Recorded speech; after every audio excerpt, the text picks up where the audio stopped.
Hello, everyone. Welcome back to the Weekend Bible Study. All is well here in White House.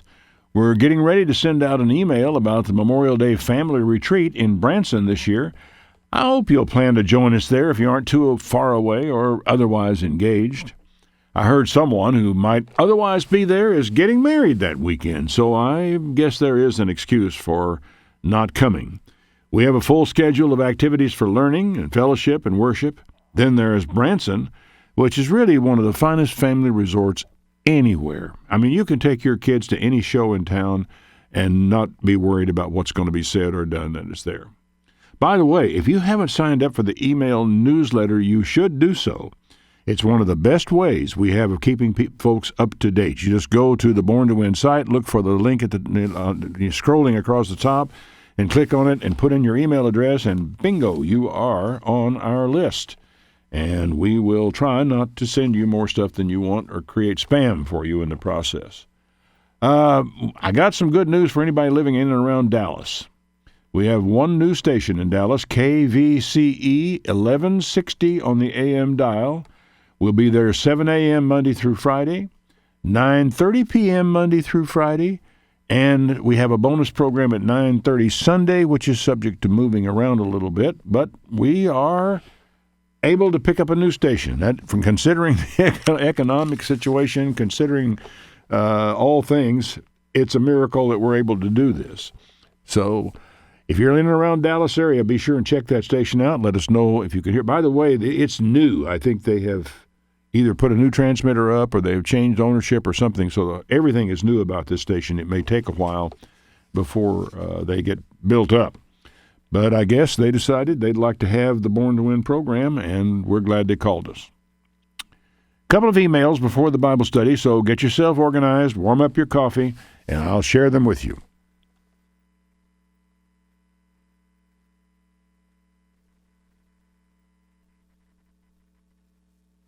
Sherry Conrad writes from Springwater, New York. You asked how Moses could address all the Israelites without some kind of electronic help, and you gave a possible answer that he either wrote it down and had the elders relay it to others and then to the people, or verbally give it to the elders and they relayed it. She said, to me, that would be doubtful. Words could be lost or misused in translating it to thousands of people.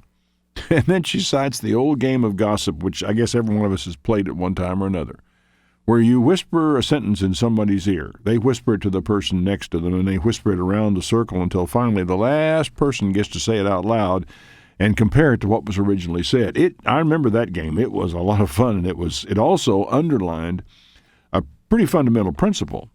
Well, Sherry thought that since God could make a donkey talk to its rider, I'm very sure he could amplify Moses' voice so he could be heard by all the people. Maybe one day we can ask Moses how it was done.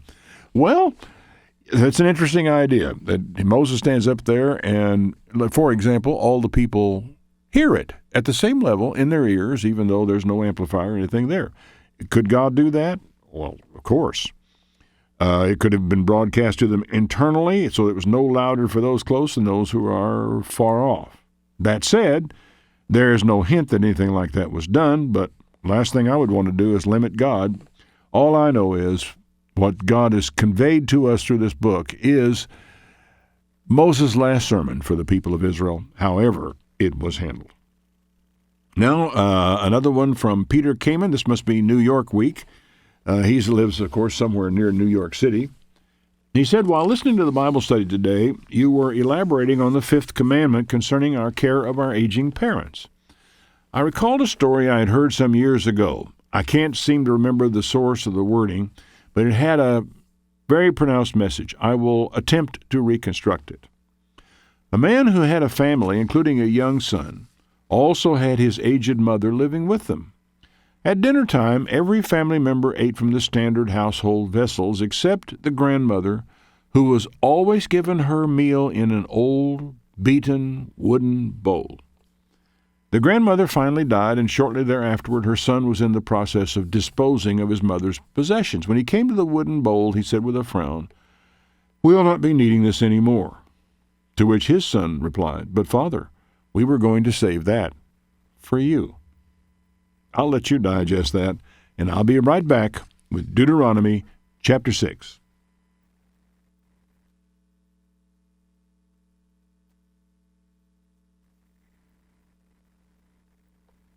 These are the commands, decrees, and laws the Lord your God directed me to teach you to observe in the land you are crossing Jordan to possess, that so that you and your children and their children after them may fear the Lord your God as long as you live, by keeping all his decrees and commands that I give you, and so that you may enjoy long life. You know, I don't know what some people think about the law of God and the law of Moses. I get the feeling that some people think they are arbitrary. I call it the arbitrary God theory, as though these laws are for God's benefit, not for the benefit of the people, to make God feel better, or God more comfortable, or who knows what. But every time we turn around, we run into this same theme again. Do this so that your life may be long on the land. Do this so you can enjoy a long life. And there it is. I hope you were able to review the 119th Psalm since last week, because it's seminal to any discussion of the law. Nothing in the Bible does such a good job of explaining the purpose of the law as that 119th Psalm. Hear, O Israel, and be careful to obey, so that it may go well with you, so that you may increase greatly in a land flowing with milk and honey, just as the Lord God of your fathers promised you. What does increase greatly mean in this context?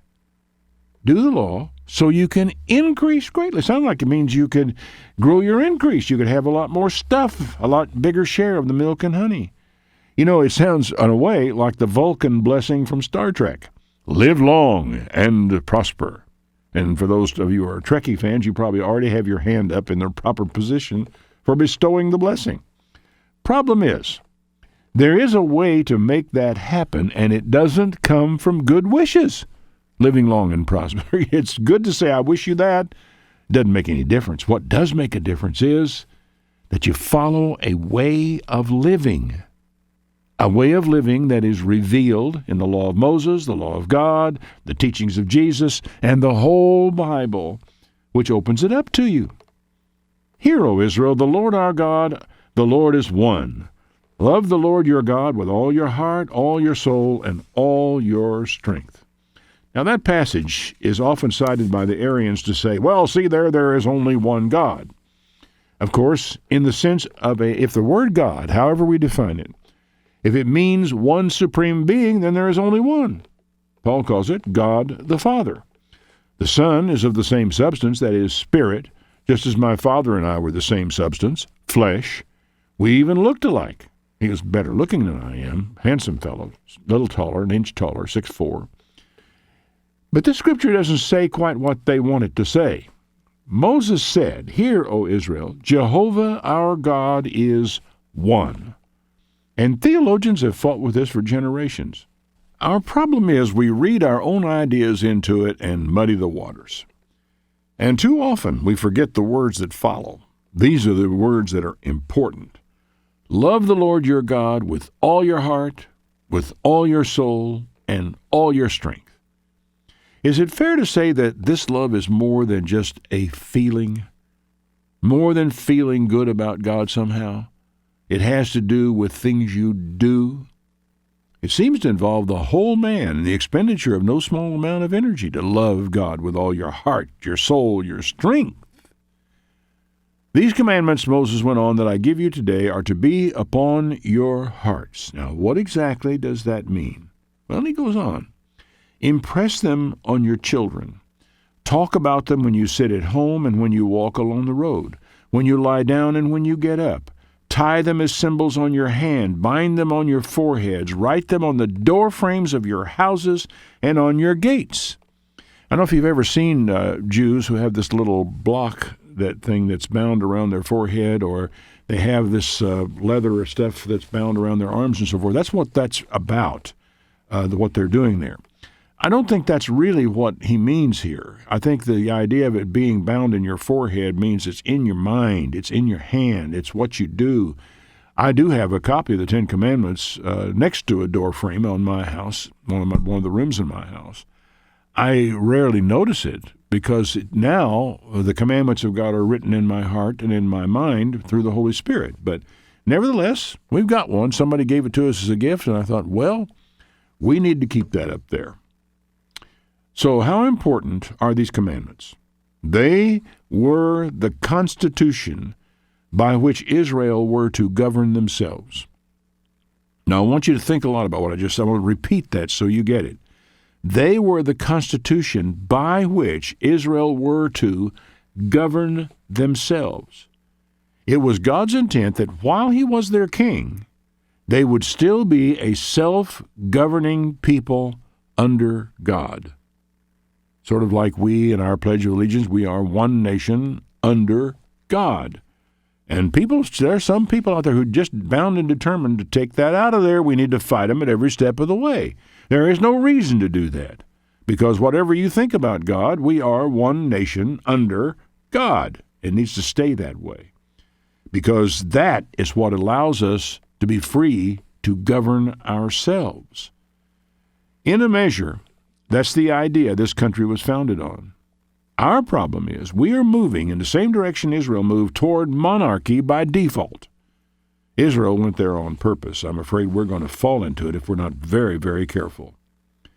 When the Lord your God brings you into the land he swore to your fathers, to Abraham, Isaac, and Jacob to give you, a land with large, flourishing cities that you didn't build. Verse 11, houses filled with all kinds of good things you did not provide, wells you didn't dig, vineyards and olive groves you did not plant. Then when you eat and are satisfied, be careful that you do not forget the Lord that brought you up out of the land of Egypt, out of the land of slavery. You know, nothing is more natural than to forget the source of the things we are given, especially those things that come to us too easily. You can really think, well, I deserve it. I got it myself. And one of the worst things that can happen, and people do it all the time with their kids these days, they give them things the kids have not had to work for. You know, I think some people do that. One of the reasons I know it happens is because of divorce. And you get parents who are having to swap their kids back and forth, and neither one of them wants to be the bad guy, and both of them end up giving their kids things, I guess, to keep their love. It doesn't do the kids that much good. If things come too easily, we forget the source very quickly. Verse 13, fear the Lord your God and serve him only, and take your oaths in his name. Now the Hebrew says, fear Jehovah and take your oaths in his name, not the name of Baal or Moloch, etc. Do not follow other gods, the gods of the peoples around you, for Jehovah your God, who is among you, is a jealous God. His anger will burn against you. He will destroy you from the face of the land. You would think, having seen all that these people had seen at the time Moses told them this, that this would have sent a shiver up thousands of spines out there. After all, it was for their corruption that God destroyed the people from the land ahead of Israel. Why should they think for a minute that they're going to escape if they go into that land and do precisely the same thing? One of the emphases, I see it here, and I also saw it in the 116th Psalm, which I was working on this last week, the realization of the name of God, which is at certain times evoked heavily.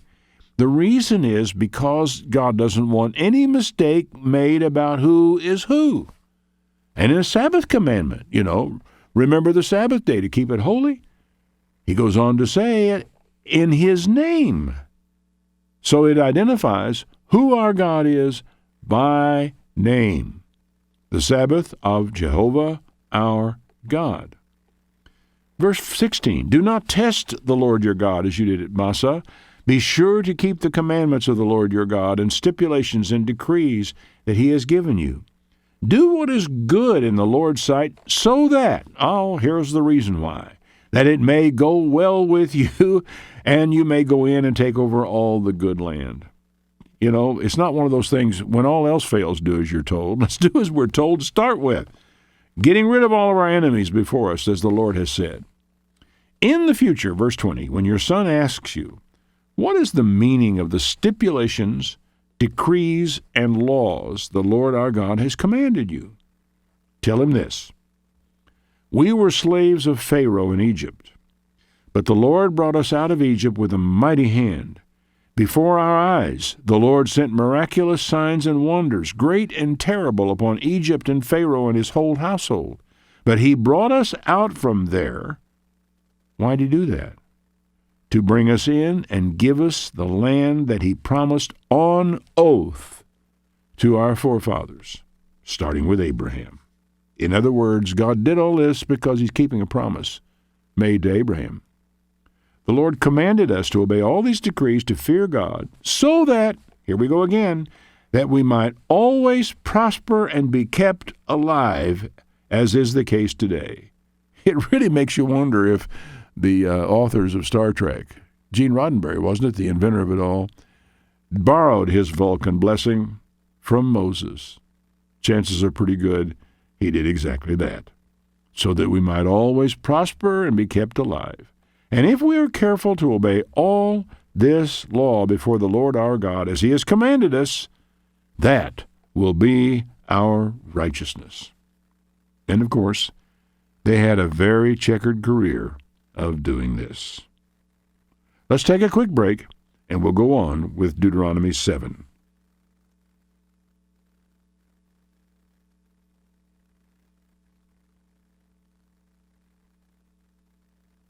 Deuteronomy chapter 7. When the Lord your God brings you into the land you're going to possess, and drives out before you many nations, the Hittites, the Girgashites, the Amorites, the Canaanites, Perizzites, Hivites, Jebusites, all the parasites, I guess they are, 7 nations larger and stronger than you.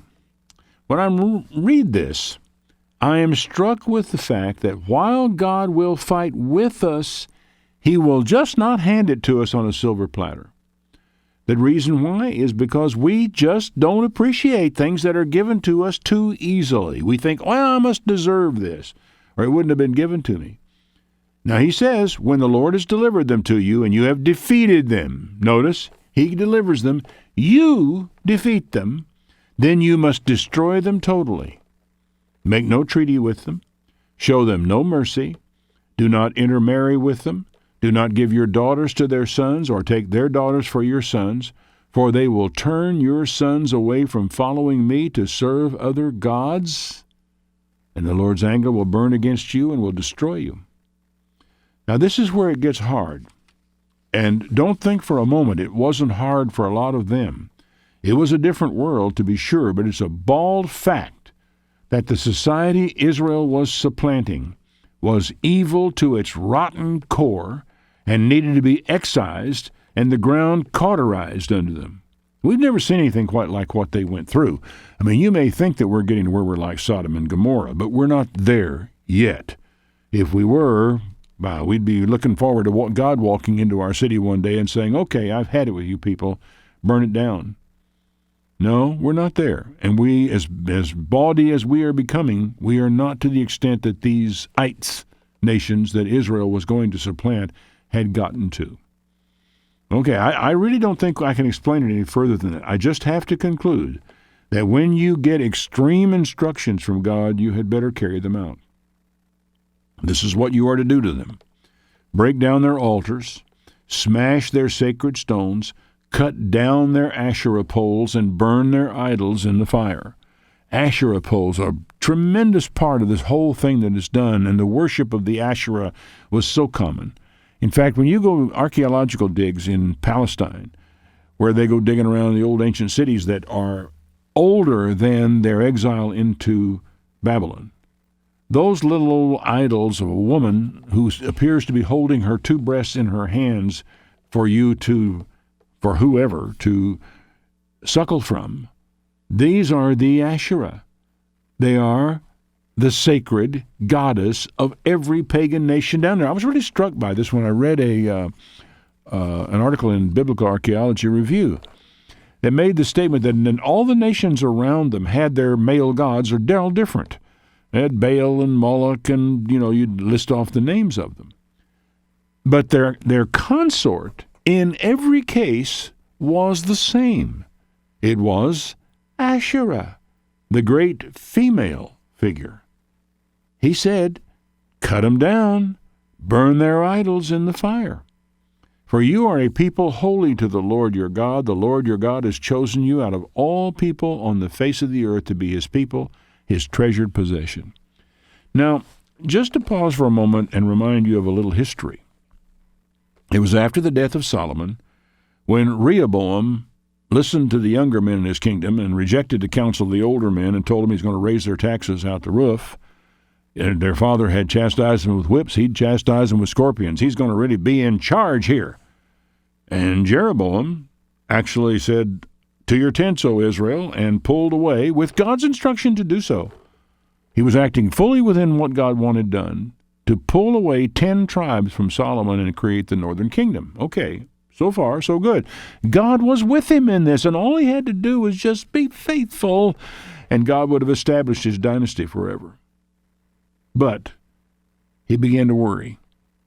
He thought to himself, what's going to happen is these people are going to go back down to Jerusalem every year for the Feast of Tabernacles, and their heart is going to return to the Son of David, and they're going to kill me.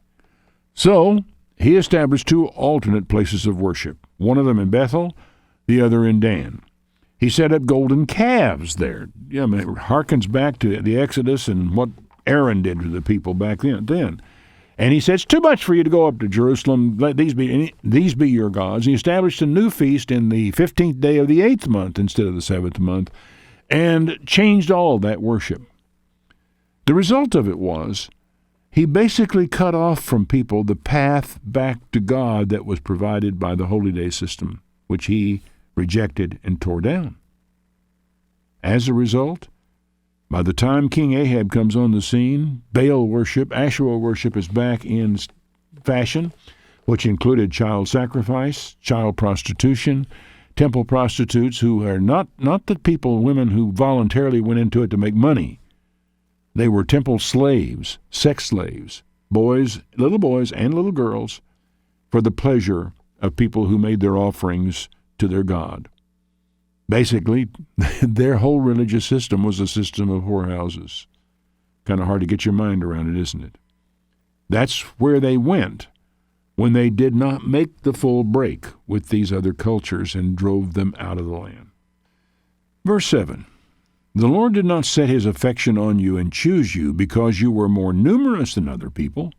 You were the fewest of all peoples, but it was because the Lord loved you and kept the oath he swore to your forefathers, that he brought you out with a mighty hand and redeemed you from the land of slavery, from the power of Pharaoh, king of Egypt. Know, therefore, that the Lord your God is God. He is the faithful God, keeping his covenant of love to 1,000 generations of those who love him and keep his commandments. But those who hate him he will repay to their face by destruction. He will not be slow to repay to their face those who hate him. And as you read through the history of northern Israel, you realize the extent to which people just flat turned their backs on God. Now, what I would consider not being slow is not the same as God, because it took him 200 years before he finally destroyed those northern tribes. Took them off into captivity, but he did, finally. Therefore, take care to follow the commands, the decrees, and the laws I give you today. If you pay attention to these laws and are careful to follow them, then the Lord your God will keep his covenant of love with you as he swore to your forefathers. He will love you and bless you and increase your numbers. He will bless the fruit of your womb, the crops of your land, your grain, new wine and oil, the calves of your herd, the lambs of your flocks, and the land he swore to your forefathers to give you. You will be blessed more than any other people. None of your men or women will be childless, nor any of your livestock without young. Now, you got to figure that they were going to become a pretty wealthy people. It's a promise. Just stay with me, keep covenant with me, obey my laws. And the laws were not for his benefit, they were for theirs. It was a way to live their lives that would have created this result. Do this. The Lord will keep you free from every disease. He will not inflict on you the horrible diseases you knew in Egypt. He will inflict them on everybody who hates you. You must destroy all the peoples the Lord your God gives over to you. Do not look on them with pity. Do not serve their gods.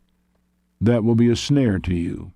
It will destroy you in the end. How many times has he said this now? He keeps reiterating and keeps reiterating it all. Of course, you have to kind of remember that this is supposed to be a sermon.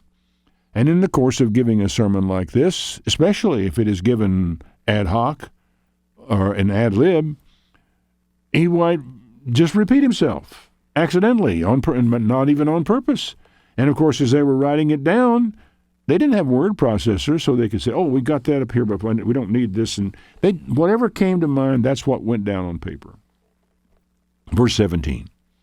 You may say to yourselves, these nations are stronger than we are. How can we drive them out? Don't be afraid of them.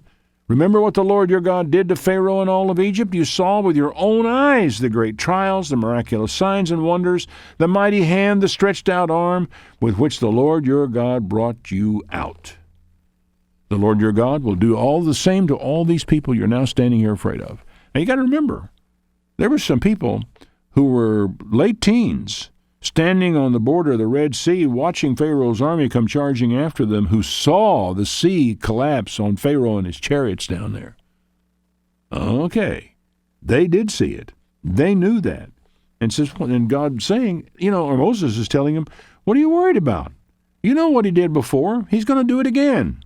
Moreover, the Lord your God will send the hornet among them, even until the survivors who hide from you have perished. Do not be terrified by them, for the Lord your God who is among you is a great and awesome God. It reminds me of that song we sing oftentimes, Our God is an awesome God. I'm not always comfortable with that song because it seems to me to present God in comparative terms. He's an awesome God, whereas some other God might not be all that awesome. Nevertheless, it's right here anyhow, and God is without parallel. The Lord your God will drive out those nations before you little by little. You will not be allowed to eliminate them all at once, or the wild animals will multiply against you. Oh ho, we have to settle in for the long haul. This isn't going to be over in a fortnight. And for those of you who've never been to England, a fortnight is 2 weeks. We're not going to get rid of this quick. So we have to settle in and realize I'm going to have to fight here. I'm going to have to fight there. We'll be fighting next year. We will be struggling on this for some time, because we don't want the land to fall into total disuse.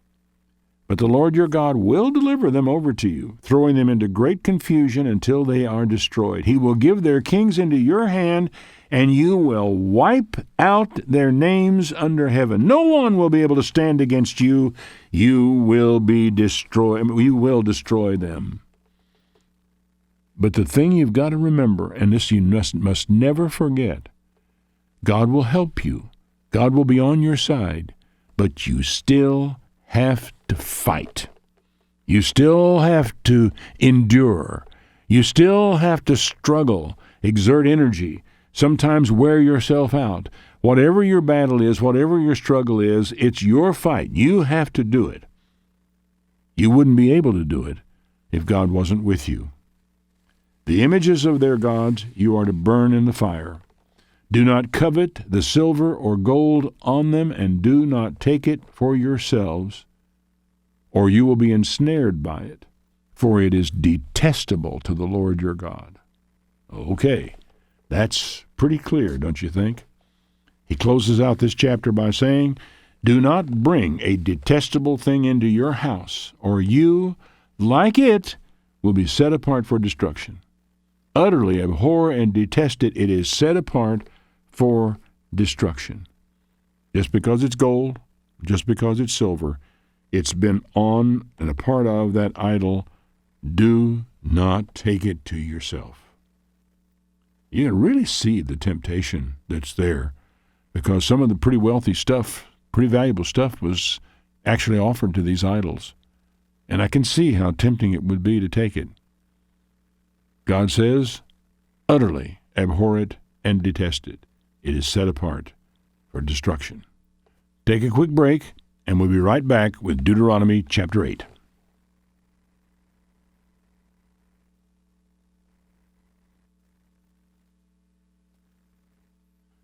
Be careful to follow every command I am giving you today, so you may live and increase and may enter and possess the land that the Lord promised on oath to your fathers.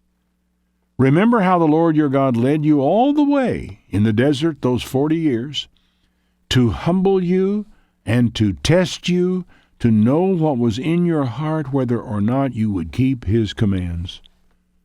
He humbled you, causing you to hunger and then feeding you with manna. Well, you didn't even know what it was. Your fathers didn't know what it was, to teach you that man does not live on bread alone, but every word that comes out of the mouth of the Lord. Isn't that fascinating? Jesus cited that very verse to the devil when the devil said, "Command these stones to be made bread." For me, the huge lesson that comes out of these opening verses of chapter 8 are, God puts you through tests. They are not altogether for his sake.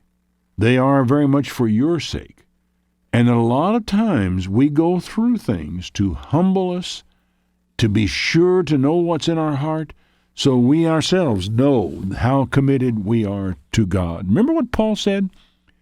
Because of the abundance of the revelations given to me, there was given me a thorn in the flesh. Paul realized how easy it would be for him to become exalted in his own mind. And before he could be given everything that God intended to do with him, he had to be humbled. It's a lesson, frankly, that for some reason or other was impressed upon my mind many years ago, long time ago, when I actually prayed and asked God to search my heart, know me, humble me, grant that I will not become exalted in my own eyes. And to tell you the truth, you have to go through certain things in your life or you do not get to that point. He goes on to say, though, your clothes did not wear out, your feet did not swell for 40 years. I wonder how long it took people to realize that was going on. We were out here marching the desert up one hill, down another. You know, we've been sleeping, moving our tents. We've been going through all this kind of stuff. And one day, I can see your wife standing there and saying, this is the same thing I've been wearing for a long time. It hasn't worn out. It's just lasted and lasted and lasted. And you say, well, now that you mention it, the sandals I've got on have lasted and lasted. They have not worn out. What's going on here? I would have thought normally I would have had to replace them. That's a long time for these things to last. And I take it from this that we really ought to be a little more thoughtful of the things that are given to us for encouragement. They are always, it seems, small. You know, God doesn't see any reason to get us too exalted, by moving mountains and plucking up trees and replanting them somewhere else. That the things that he does for us seem very small. And it's important, I think, that we learn to be grateful for those small things. And some time ago, I gave a sermon. I can't remember the title of it at the moment. But basically, it was about the small things that we can ask God for. And I think sometimes we ask too generally, too big, too broad, and don't get down to, Lord, help me to get through this trial this week. Grant that I won't have to buy new shoes for another week or so because I'm out of work. He said, then know in your heart that as a man disciplines his son, so the Lord your God disciplines you. And you know, this may account for a lot of the pain, a lot of the suffering, a lot of the losses that we go through in this life, that we can't figure out exactly, well, why is God letting this happen to me? Why do I have to go through this? Why doesn't things work better for me? You know, Paul borrows this idea in Hebrews 12. He said, don't think it's strange when you are chastised by God. It's a part of the deal. Verse 6. Observe the commands of the Lord your God, walking in his ways and revering him. For the Lord your God is bringing you into a good land, a land with streams and pools of water, with springs flowing from the valleys and the hills, a land with wheat and barley, vines, fig trees, pomegranates, olive oil, and honey, A land where bread will not be scarce, you will lack nothing. A land where the rocks are iron and you can dig copper out of the hills. It's rich in minerals, rich in agriculture. And other people have already planted and maintained old vineyards, which will be there. And honey, that comes from wild bees, and they're probably going to be there too, so you'll have all this stuff. When you have eaten and are satisfied, praise the Lord your God for the good land that he has given you. Be really careful that you don't forget the Lord your God, failing to observe his commands, his laws, and decrees that I am giving you this day. And know this now, when you have eaten and are satisfied, that's when the temptation is the greatest to forget God. Otherwise, verse 12, when you eat and are satisfied, when you build fine houses and settle down, and when your herds and your flocks grow large, and your silver and gold increase, and everything you have is multiplied, then your heart becomes proud, and you forget the Lord your God who brought you out of Egypt in the land of slavery. You forget that he brought you through the vast and dreadful desert, that thirsty and waterless land with its venomous snakes and scorpions. He brought you water out of a hard rock. He gave you manna to eat in the desert, something your fathers had never known. He did all this to humble you and to test you, so that in the end it might go well with you. Note the repetition. They had no word processors. It really comes along like something just delivered verbally off the top of someone's head. Verse 17, you may say to yourself, well, my power and the strength of my hands have produced this wealth. But remember the Lord your God, for it is he who gives you the ability to produce wealth, and so confirms his covenant he swore to your fathers, as it is today. Who gives you the ability to produce wealth? God does, not the government, not your daddy, not anybody else on this planet. God gives you the power to produce wealth, not merely to have it handed to you on a silver platter. If you ever forget the Lord your God and follow other gods and worship and bow down to them, I testify against you today, you will surely be destroyed. And it happened just like that. Like the nations the Lord destroyed before you, so you will be destroyed for not obeying the Lord your God. What a lesson. That's Deuteronomy for today. Tune in again next week, and we'll talk again. Send your comments and your questions to me, Ron, at borntowin.net, and we'll talk again.